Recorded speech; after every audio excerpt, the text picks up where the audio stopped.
marwada madaxweyne ku-xigeenka Soomaaliland Raxme Xaaji Maxamed Suldaan oo ay weheliyaan mas'uuliyiin ka tirsan xisbiga kulmiye ee gobolka Awdal ayaa waxay maanta magaalada Boorama ee xarunta gobolka Awdal ay si rasmi ah uga fureen 40 xafiis oo xisbiga kulmiye ku yeelan doona degmadaasi Boorama kaas oo qayb ka qaadan doona u diyaargalowga ololaha doorashada madaxtinimada oo voota inagu soo haysa xafiisyadan tirada badan ee marwada madaxweyne ku-xigeenka Soomaaliland Raxme Xaaji Maxamed Suldaan ay xariga ka jartay ayaa waxa laga hirgeliyay 40 xaafadood ay ka kooban tahay magaaladaasi Boorama iyagoo qaar ka mid ah xafiisyadaasi ay hirgeliyeen mutadawiciin iyagu taageero buuxda u haya xisbigaasi kulmiye qaar ka mid ah mas'uuliyiinta ka tirsan xisbiga kulmiye iyo taageerayaasha xisbiga kulmiye iyagu xafiisyadaasi xariga laga jaray goobjoog ka ahaa oo halkaasi hadallo kooban ka jeediyay ayaa waxa hadaladoodii ka mid ahaa shaqadii maanta oo aan furinay xafiisyada xisbiga kulmiye gobolka Awdal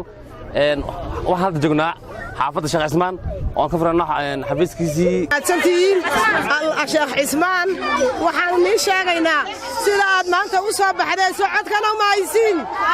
dhammaan xaafadda Sheekh Cismaan dhalinyar ilaa waayeel waxay taageerayaan xisbiga kulmiye xaafadani waa xaasleyda Sheekh Cismaan ku dheer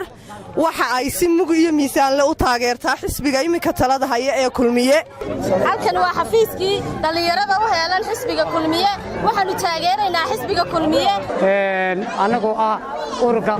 silsilada mutadawiciinta ee xisbiga kulmiye halkan aan soo dhisaynay 9 bilood oo ka soo shaqaynay ururkan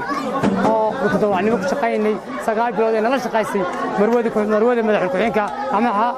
Xaaji Maxamed Suldaan gudoomiyaha xisbiga kulmiye ee gobolka Awdal oo sayna halkaasi ka hadlay ayaa waxa uu sharaxaya xafiisyadan xisbiga kulmiye oo si rasmi ah maanta uga furtay degmadaasi Boorama 40 bay isla noqonayaan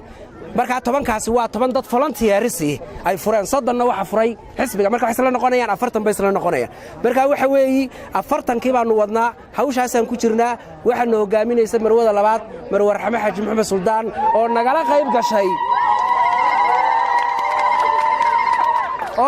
qayb gashay oo shalay nooga timiday inay nala furto xafiisadan faraha badan ee nu ka furayna degmada Boorame waa degmada Boorame waxaan furi doonaana oo ku kordhin doonaana inta iyo in ka badan hadii Allah wada liidmo baalidow baan furaynaa marwada madaxweyne ku-xigeenka Soomaaliland Raxme Xaaji Maxamed Suldaan oo halkaas ugu dambeyntii ka hadashay ayaa waxa ay sheegtay in xafiisyadan xisbiga kulmiye uu ka furtay degmada Boorama uu qayb ka yahay u diyaargalowga ololaha doorashada oo voota inagu soo haysa waxaana halkaasi ka sheegtay in xafiisyadan iyo kuwa kale ka badanba ay maalmaha soo socda ay ka hirgelin doonaan degmooyinka tuulooyinka simaada gobolkaasi Awdal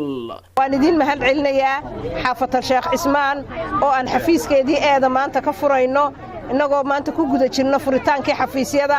kana furi doono magaalada gudaheega 40 xafiis oo aynu ka furayno